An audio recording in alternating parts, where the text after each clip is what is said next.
साफ साफ कह दो, जो भारत का नागरिक नहीं है, जो घुसपैठ करके आया है, उसके साथ भारत के संविधान के तहत न्याय सम्मत कार्रवाई होती रहेगी।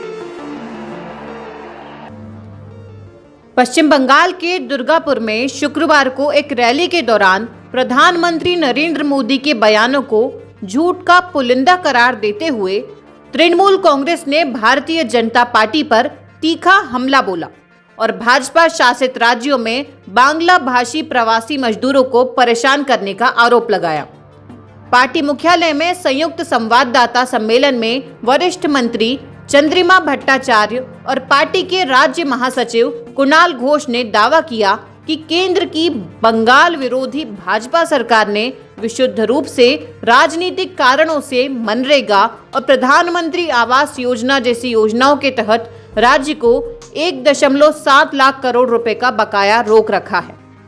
भट्टाचार्य ने कहा, उन्होंने बंगाल को उसके वाजिब हक से सिर्फ इसलिए वंचित कर दिया क्योंकि इस राज्य के लोगों ने तृणमूल को वोट देकर सत्ता में लाया। अब मोदी 5,000 करोड़ रुपए के अदृश्य अनुदान की बात कर रहे हैं जो कभी पूरा नहीं होगा।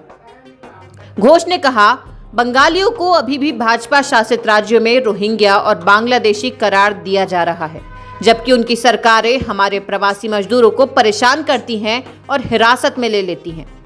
मोदी अब बंगाली अस्मिता के बारे में केवल इसलिए बात कर रहे हैं क्योंकि उन्हें औसत बंगाली की ओर से महसूस की जाने वाली गहरी चोट और पीड़ा का एहसास है।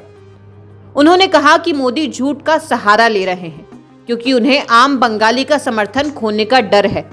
उन्होंने भाजपा शासित राज्यों में बंगाली भाषी नागरिकों के साथ कथित दुर्व्यवहार के कई उदाहरणों का भी हवाला दिया।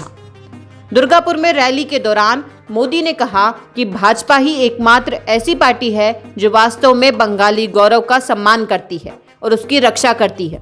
उन्होंने सत्तारूढ़ तृणमूल कांग्रेस पर घुसपैठ को बढ़ावा देने, हिंसा भड़काने और बंगाल के युवाओं को उनके गृह राज्य से बाहर निकालने का आरोप लगाया।